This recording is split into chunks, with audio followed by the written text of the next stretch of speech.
Assalamualaikum warahmatullahi wabarakatuh. Salam sejahtera untuk kita semua.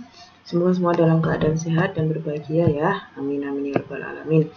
Baik, pada kesempatan kali ini kembali lagi kita masuk di materi perkuliahan Hukum Ketenagakerjaan. Kali ini kita masuk ke pertemuan yang keempat. Kita akan membahas nanti berkaitan dengan beberapa pokok materi atau pokok bahasan yang akan kita pelajari bersama, yang mungkin sebelumnya juga teman-temanku sekalian, mahasiswaku sekalian sudah mempelajari terkait tentang hukum ketenagakerjaan. Baik, kita akan lanjutkan langsung saja untuk topik pembahasan. Pada pertemuan kali ini kita akan membahas terkait tentang perjanjian kerja. Nah, sebelum kita membahas tentang perjanjian kerja, kita akan membahas dulu nanti kaitannya tentang hubungan kerja. Hubungan kerja, kalau istilahnya di sini keterkaitan dengan perjanjian kerja, berarti antara pemberi kerja dengan penerima kerja. Siapa pemberi kerja dan siapa penerima kerja, itu nanti akan kita ulas lebih lanjut. Sekarang kita akan masuk ke perjanjian kerja terlebih dahulu. Secara umum, bahwa di sini perjanjian kerja itu diatur di dalam pasal 51 sampai 63 Undang-Undang Ketenagakerjaan, Undang-Undang Nomor 13 Tahun 2003 ya. Yang saya harapkan mahasiswaku semuanya sudah mendownload undang-undang tersebut. Nah, di sini dijelaskan bahwa perjanjian kerja merupakan perjanjian antar pekerja dengan pengusaha atau pemberi kerja yang memuat syarat-syarat kerja, hak, dan kewajiban para pihak. Ini terdapat di dalam pasal 1 angka 14 Undang-Undang Nomor 13 Tahun 2003 tentang Ketenagakerjaan. Kemudian di situ dijelaskan di dalam pasal 51 bentuk perjanjian kerja seperti apa. Yang pertama, perjanjian kerja itu bentuknya tertulis, jadi harus jelas formatnya tertulis. Dan selain tertulis pun juga bentuk perjanjian kerja yang kedua adalah secara lisan. Nah, ini mungkin teman-teman sudah pelajari bahwa perjanjian kerja ini juga tidak berbeda dengan yang teman-teman pelajari terkait tentang perjanjian di dalam mata kuliah hukum perdata, gitu ya, mata kuliah yang sudah mahasiswaku sekalian tempuh di semester sebelumnya. Jadi perjanjian kerja intinya di sini ada dua bentuk, yang mana bentuknya bisa secara tertulis, yang harus memang tertulis, dan secara lisan yang disampaikan antar para pihak. Nah, ini bentuknya memang berbeda. Kenapa kok bisa secara tertulis, tapi kok juga bisa secara lisan, Bu? Nah, seperti itu pasti akan timbul pertanyaan. Nah, ini untuk perjanjian kerja atau yang teman-teman juga sudah pelajari terkait tentang perjanjian, yang paling inti atau paling pokok itu adalah kesepakatannya atau suatu jadi kesepakatan atau ketentuan-ketentuan yang memang sudah dikehendaki antara para pihak, antara pihak pertama atau pihak kedua, seperti itu. Mau bentuknya tertulis atau lisan, tapi asalkan itu sudah disepakati oleh kedua belah pihak, maka itu akan mengikat secara umum. Dan secara hukum itu juga akan nantinya bisa diberlakukan atau bisa diakui, asalkan juga sudah memuat syarat-syarat yang ditentukan. Harus juga syarat-syarat yang ditentukan itu sudah sesuai, seperti itu. Nah, ini terkait tentang perjanjian kerja, berarti kaitannya kesepakatan antara pemberi kerja dengan penerima kerja, yang mana kesepakatan tersebut dicantumkan baik secara tertulis maupun secara lisan, seperti itu ya. Karena dalam perjanjian pun walaupun secara lisan itu bisa diakui asalkan ada kesepakatan. Intinya itu ya, poin pertama teman yang mahasiswaku semuanya harus catat. Kemudian slide selanjutnya. Nah, ini perjanjian kerja itu harus dibuat berdasarkan beberapa hal atau berdasarkan beberapa syarat, seperti itu ya. Yang pertama ini sebelumnya kita terkait tentang perjanjian yang saya sampaikan tadi yang sudah teman-teman pelajari juga di hukum perdata, kita mengadopsi kitab undang-undang hukum perdata yang mana di dalam pasal 1320. Oh iya, mungkin mohon maaf saya sampaikan di pertemuan yang sebelumnya mungkin sempat saya sampaikan terkait tentang pasal tentang perjanjian yang saya sebutkan sepertinya ada kesalahan dalam penyebutan pasal. Yang benar pasal tersebut terkait tentang perjanjian itu adalah pasal 1320 KUH Perdata ya, teman-teman bisa catat di sini. Dan teman-teman juga bisa lihat di kitab undang-undang hukum perdata juga. Baik, jadi perjanjian kerja ini dibuat atas dasar yang pertama kesepakatan kedua belah pihak seperti yang saya sampaikan tadi, bahwa jelas kesepakatan itu harus lakukan antara pihak pertama maupun pihak yang kedua. Kemudian yang kedua syaratnya dibuat atas dasar kemampuan atau kecakapan melakukan perbuatan hukum. Nah, kecakapan atau melakukan perbuatan hukum ini bersifat yaitu kemampuan, di mana dibatasi dengan usia. Kalau di dalam lingkup perdata pasal 1330 itu menghendaki bahwa kemampuan atau kecakapan dalam melakukan perbuatan hukum itu usia lebih dari 18 tahun. Nah, seseorang bisa dikatakan itu cakap atau mampu adalah seorang yang sudah bisa dikatakan dewasa seperti itu. Nah, dewasa dalam hal ini dalam ranah perdata itu dipatok dengan batas usia yang mana batas usia lebih dari 18 tahun. Kemudian dasar yang ketiga itu ada pekerjaan yang diperjanjikan dalam bentuk perjanjian kerja ya. Jadi ada perjanjian atau ada pekerjaan yang diperjanjikan. Kemudian yang keempat, pekerjaan tidak bertentangan. Yang pertama tentang ketertiban umum, kesusilaan, dan peraturan perundang-undangan yang berlaku. Nah, kalau dikaitkan dengan yang terkait dengan beberapa hal atau dasar ini, kita ketika mengadopsi di KUH Perdata 1330 maka dasar-dasar ini mungkin teman-teman yang pernah mendengar ini erat kaitannya juga dengan syarat sahnya suatu perjanjian yang hampir sama juga sebenarnya. Kalau dalam KUH Perdata ada 4 syarat sah perjanjian, syarat sah suatu perjanjian. Yang pertama kesepakatan para pihak, sama seperti yang saya sampaikan tadi, kesepakatan para pihak di sini poin A. Kemudian yang kedua itu kecakapan yang sama juga, kemampuan atau kecakapan melakukan perbuatan hukum. Kemudian yang ketiga itu adalah suatu hal tertentu. Kalau dalam perikatan atau perjanjian yang pasal klausula yang ketiga itu adalah suatu hal yang tertentu. Kalau dalam perjanjian kerja itu istilahnya ada pekerjaan yang diperjanjikan. Ya, suatu hal tertentu itu apa? Ya berarti kalau dalam perjanjian pekerjaan atau perjanjian kerja ya ada pekerjaan yang diperjanjikan, ada objeknya yang diperjanjikan seperti itu. Seperti apa pekerjaan yang diperjanjikan gitu. Nah, yang kemudian yang keempat, kalau dalam klausa KUH Perdata itu adalah sebab yang halal.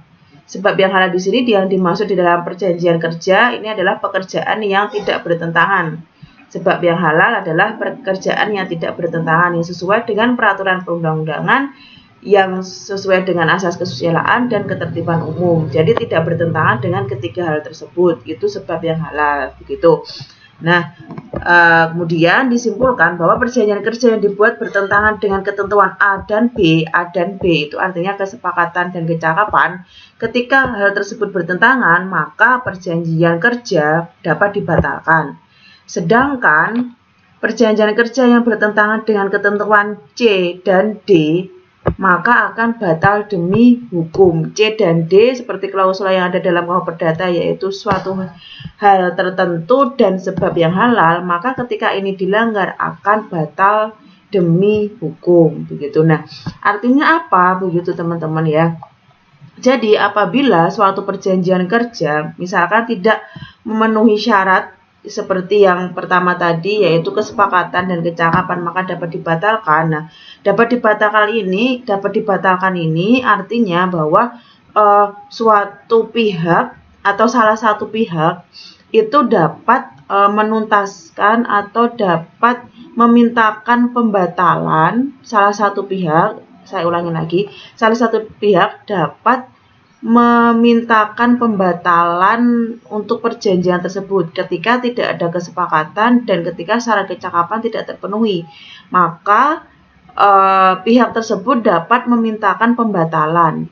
Nah, artinya di sini perjanjiannya sendiri tetap mengikat kedua belah pihak selama tidak dibatalkan oleh hakim, begitu, atau oleh permintaan salah satu pihak atau permintaan pihak yang berhak untuk meminta pembatalan atas perjanjian tersebut.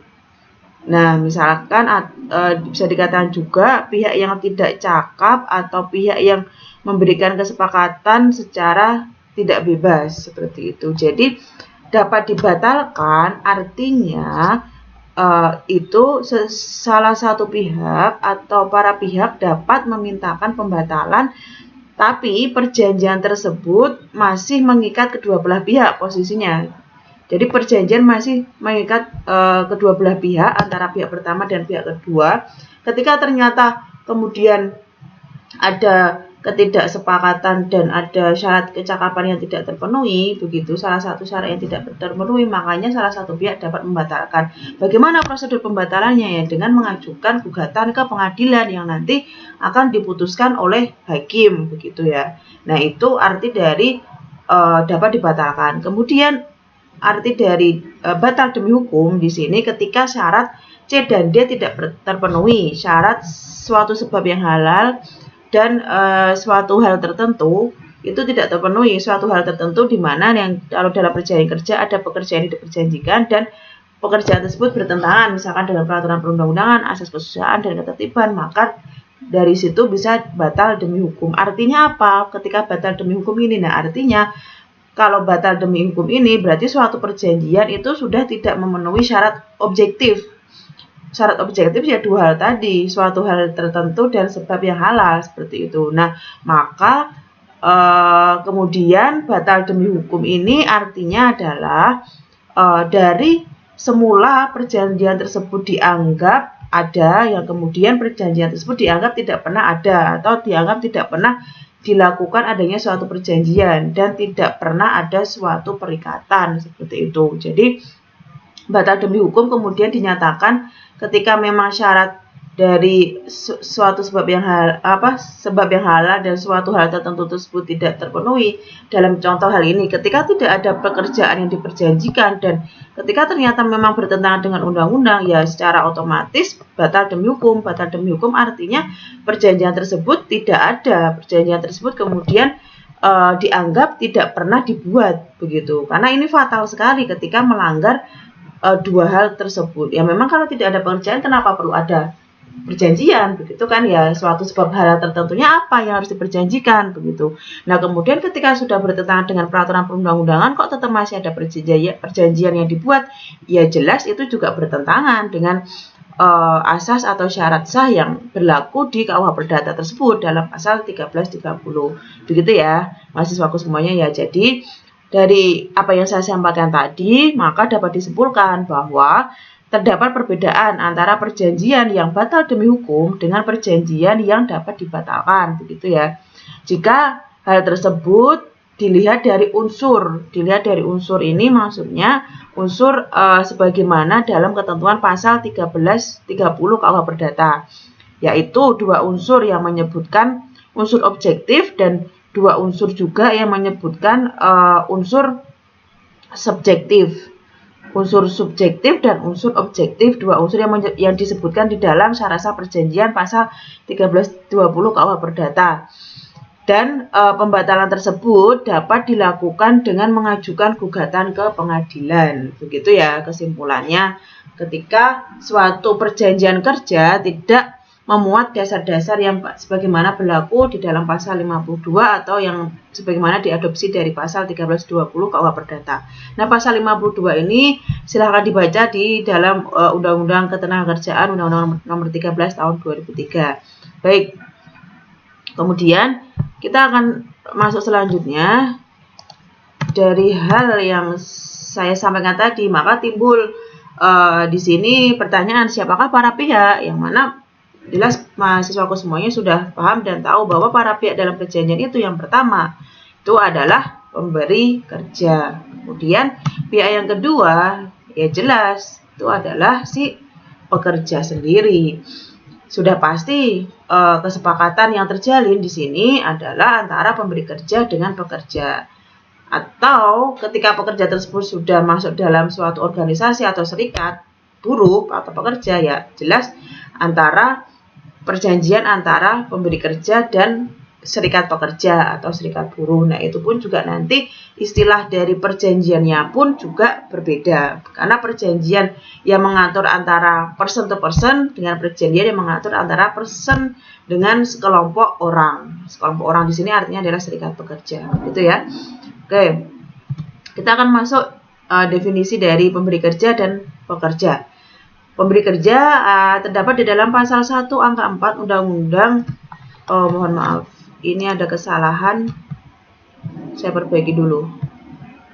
Oke, jadi pemberi kerja adalah orang perseorangan, pengusaha, badan hukum, atau badan-badan lainnya yang mempekerjakan tenaga kerja dengan membayar upah atau imbalan dalam bentuk lain, sebagaimana terdapat dalam pasal 1 angka 4 Undang-Undang Ketenagakerjaan, Undang-Undang Nomor 13 Tahun 2003. Pemberi kerja definisinya sudah jelas, yang mana bentuknya perseorangan atau pengusaha atau badan hukum dan badan-badan lainnya yang mempekerjakan tenaga kerja dengan membayar upah atau imbalan dalam bentuk lain. Jadi sudah jelas di situ pemberi kerja ada mempunyai suatu kewajiban untuk memberikan upah dan imbalan ketika mempekerjakan seorang pekerja atau beberapa pekerja.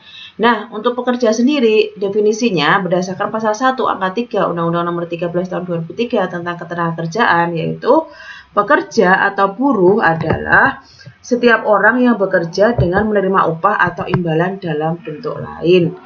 Imbalan atau upah dalam bentuk lain, ya itu jelasnya pasti sebelumnya sudah tercantum juga di dalam perjanjian kerja. Nah, agar mengikat kedua belah pihak ini, maka pentingnya dibentuk atau dibuatnya perjanjian kerja, yang mana perjanjian kerja tersebut harus sesuai dengan peraturan yang berlaku, syarat sah perjanjian, sebagaimana peraturan yang berlaku di dalam pasal 52 Undang-Undang Ketenagakerjaan yang saya sampaikan tadi, yang berdasarkan atau diadopsi dari KUH Perdata pasal 1320, seperti itu ya. Kemudian, mahasiswaku semuanya, siapakah yang dimaksud para pihak di sini selain pemberi kerja dan pengusaha? Itu juga saya sampaikan di sini ada istilahnya Serikat Pekerja Nasional atau SPN, organisasi pekerja. Kemudian yang kedua itu adalah Asosiasi Pengusaha Indonesia. Nah, dari pemberi kerja atau pengusaha dengan pekerja tersebut, kemudian ada semacam organisasi yang menaungi atau memayungi masing-masing pihak, baik pihak pekerja maupun pengusaha yang mempunyai kelompok tersendiri, yang mana itu juga dimanfaatkan atau berfungsi untuk melindungi diri si pekerja ataupun melindungi si pengusaha itu sendiri. Pengusaha itu kan yang terdiri dari perseorangan, badan usaha, kemudian beberapa asosiasi kelompok orang untuk mendirikan suatu pekerjaan yang mana memiliki tanggung jawab untuk mengelola pekerja dengan memberikan imbalan, begitu kan? Jadi di situ baik pihak pengusaha maupun pihak pekerja juga memiliki semacam asosiasi atau organisasi pekerja dan organisasi pengusaha. Nah, organisasi atau serikat pekerja di sini sering kita mendengar juga kadang organisasi buruh, karena sebagaimana yang saya sampaikan di pertemuan sebelumnya bahwa istilah buruh itu juga masih kita sering dengar, karena ya beberapa masih pro kontra terkait tentang istilah buruh, yang mana bahwa sebenarnya antara pekerja dengan buruh itu sebenarnya sama istilahnya, yang mana juga mereka mempunyai kewajiban untuk bertanggung jawab dalam melaksanakan tugas dan pekerjaan, dan memiliki hak juga terkait tentang menerima imbalan atau jasa gitu atas jasa yang dikerjakannya. Nah, serikat pekerja atau buruh ini yang tergabung bersama, yang mana terdiri dari sekelompok orang, beberapa orang yang dalam lingkup pekerjaan tersebut, yang kemudian terbentuklah adanya suatu organisasi.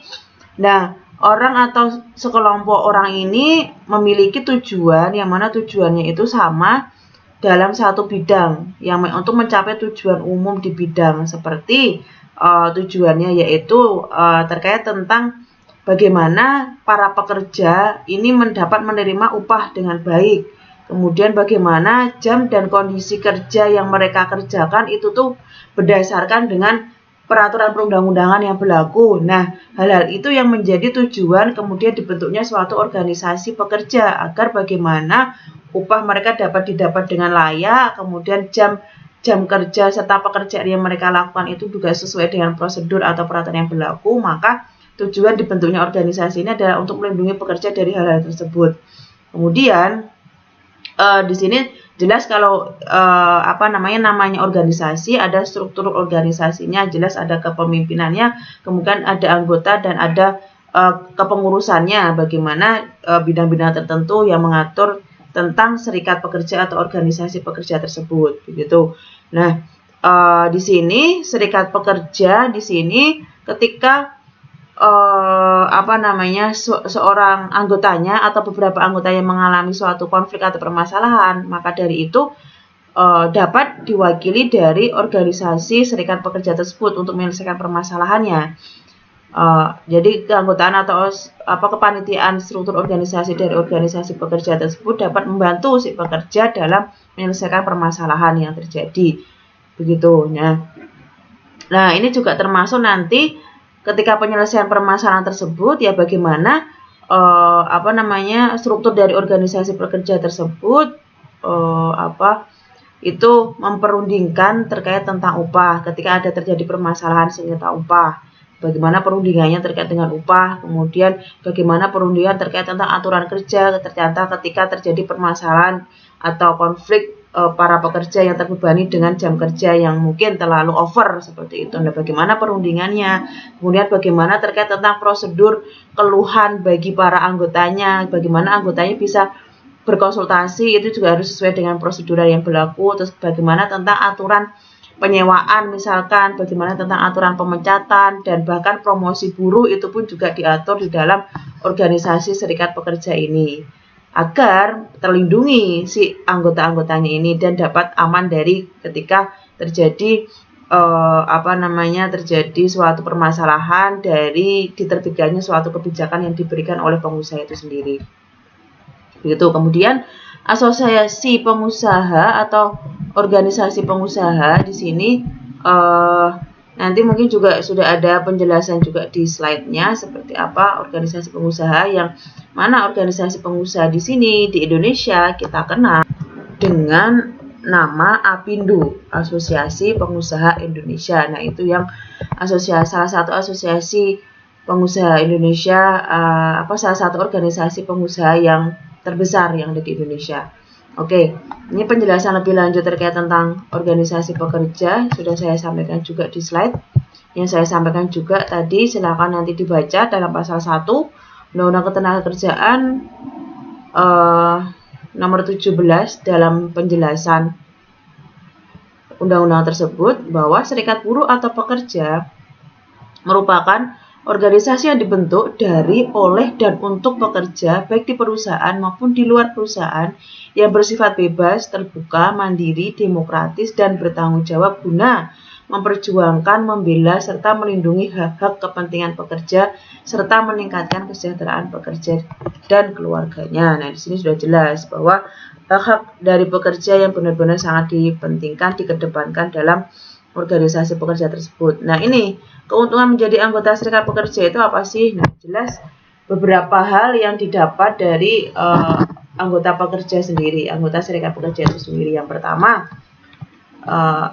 peserta dari serikat pekerja ini akan mendapatkan program-program training, peningkatan kemampuan kerja dan diri, serta training negotiation skill, training pembuatan perjanjian kerja bersama, dan seterusnya.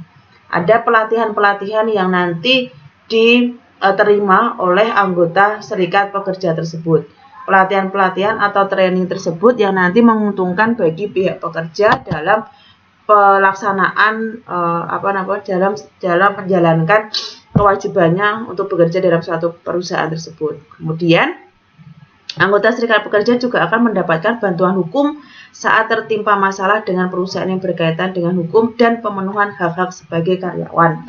Jadi jelas dilindungi oleh hukum, yang mana juga setiap anggota pun juga mempunyai sudah jaminan bahwa akan ada bantuan hukum ketika memang mereka mengalami permasalahan dalam hal pekerjaannya begitu. Nah, kemudian hak anggota serikat pekerja ada beberapa di sini. Serikat pekerja atau serikat buruh telah mempunyai nomor bukti pencatatan berhak melakukan perundingan perjanjian kerja bersama dengan pihak manajemen. Yang kedua, mewakili pekerja dalam menyelesaikan perselisihan hubungan industrial di dewan dan lembaga perburuhan. Ketiga, membentuk lembaga dan melakukan kegiatan yang berkaitan dengan usaha peningkatan kesejahteraan pekerja atau buruh. Kemudian selanjutnya, mengadakan kegiatan perburuhan selama tidak bertentangan dengan ketentuan hukum perundang-undangan yang berlaku. Nah, dari kelima hak tersebut sudah jelas bahwa ketika terjadi permasalahan, maka di situ difasilitasilah adanya suatu perundingan perjanjian kerja bersama dengan pihak manajemen. Bagaimana ketika ada mungkin salah satu pekerja atau beberapa pekerja yang mempermasalahkan tentang perjanjiannya kok tidak sesuai dengan apa yang dia terima ketika dia bekerja, maka perjanjian tersebut dapat diperundingkan kembali, dibantu dengan anggota serikat pekerja tersebut.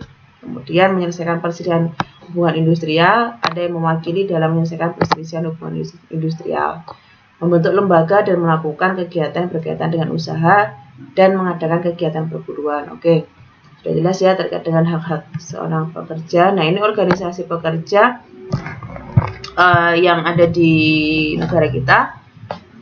Ada beberapa istilah. Ya, kalau yang pertama kan ini International Labour Organization, ini kan memang sudah yang mengawali sejak adanya atau digaungkannya peraturan tentang ketenagakerjaan, berawal mula dari sejarah, kemudian hukum ketenagakerjaan yang ada.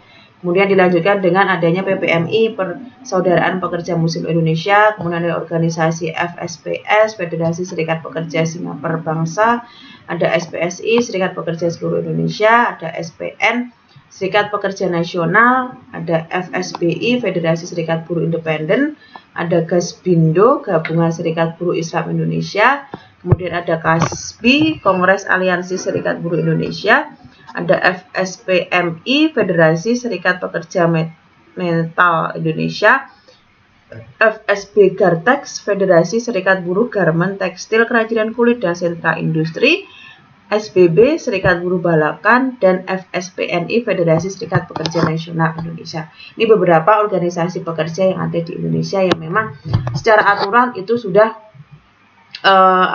sudah diatur, dan hak dan kewajiban serta bagaimana pengelolaannya pun juga sudah dijelaskan di dalam peraturan yang ada. Oke.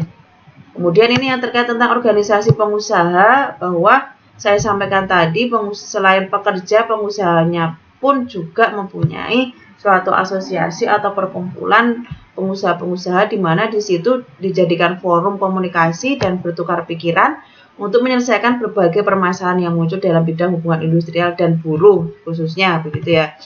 Nah, kalau di Indonesia ada APindo, Asosiasi Pengusaha Indonesia, yang mana lembaga ini dibentuk untuk mengatur dan memajukan kepentingan kolektif dari pengusaha. Mengingat bahwa jangkauan dan isi dari kepentingan kolektif tersebut bervariasi antara satu negara dengan negara lain, struktur keanggotaan dasar dan fungsi organisasi pengusaha pun menjadi sangat berbeda antar bangsa atau negara. Jadi disesuaikan dengan perkembangan negara itu sendiri kalau untuk organisasi pengusaha tersebut. Nah, di sini diberikan juga suatu pelindungan hukum di mana pengusaha pun juga itu ada beberapa hal, hak dan kewajiban yang mereka harus dapat dan mereka harus jalankan. Begitu ya teman-teman ya. Jadi ada organisasi pekerja dan ada organisasi pengusaha, yang mana sebelumnya tadi kita pelajari tentang para pihak. Para pihak itu ada pemberi kerja atau pengusaha dengan penerima kerja atau pekerja. Gitu. Oke. Kita akan lanjutkan selanjutnya. membahas tentang para pihak. Di sini juga selain pengusaha, pekerja, para pihak yang selanjutnya itu erat kaitannya juga atau ada campur tangannya dari pemerintah. Nah, pihak ketiga di sini pemerintah, di mana selain dari pekerja dan pengusaha itu juga ada pemerintah di situ, yang mana nanti jelas pihak dari pemerintah untuk memberikan pengawasan dan perlindungan hukum terkait tentang penyelenggaraan atau proses ketenagakerjaan yang ada di negaranya masing-masing. Nah, kalau lebih spesifiknya lagi, pemerintah di sini itu siapa? Ya jelas pemerintah yang membidangi di dalam hubungan ketenagakerjaan, yang mana Kementerian Ketenagakerjaan, yang mana itu berada di pusat atau tingkat nasional, yang kemudian nanti diturunkan di lingkup daerah-daerah, yang mana ada dinas transmigrasi dan ketenagakerjaan, dinas ketenagakerjaan baik dari lingkup baik dari lingkup kabupaten atau kota, yang mana sudah ada instansi atau dinas sendiri yang mewakili untuk mengurusi terkait tentang bidang ketenagakerjaan. Nah, spesifiknya seperti apa kewajiban dari pemerintah ini sendiri? Yang pertama, mengawasi berlakunya peraturan ketenagakerjaan. Kemudian yang kedua, mengumpulkan bahan-bahan persoalan hubungan kerja. Yang ketiga, menjalankan pekerjaan lain yang diserahkan sesuai peraturan, begitu. Oke. Untuk video materi ini mungkin saya cukupkan terlebih dahulu. Nah, nanti untuk materi selanjutnya di pertemuan keempat ini akan saya lanjut di video yang kedua. Begitu ya, mahasiswaku semuanya. Terima kasih yang sudah mendengarkan video pertama ini. Akan saya lanjutkan di video yang kedua untuk pertemuan keempat ini. Semoga bisa disimak dengan baik dan bisa dipahami dengan baik. Terima kasih. Ketika ada pertanyaan, silahkan nanti disampaikan di forum e-learning dan kita diskusikan bersama. Terima kasih. Kurang lebihnya mohon maaf. Wassalamualaikum warahmatullahi wabarakatuh.